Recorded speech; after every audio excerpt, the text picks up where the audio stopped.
মসজিদের ছাদে দেখা গেল অজানায় কালো, কেউ না ছুঁয়েও আজান শুরু হলো। অলৌকিক এই ঘটনাটি বাস্তব। চলুন ঘটনাটি জেনে আসি। সৌদি আরবের একটি ছোট শহরের একটি পুরনো মসজিদ। একদিন মাগরিবের সময় বিদ্যুৎ চলে যায়। মুয়াজ্জিন তখনও আসেননি।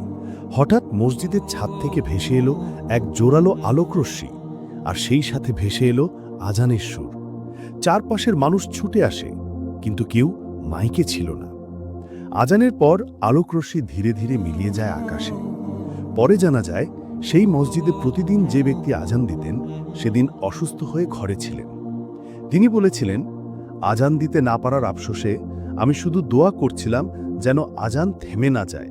আল্লাহ যার নিয়তকে কবুল করেন তার কাজও অলৌকিকভাবে সম্পন্ন করে দেন। নিয়ত যদি হয় পবিত্র, আল্লাহর সাহায্য আসবেই।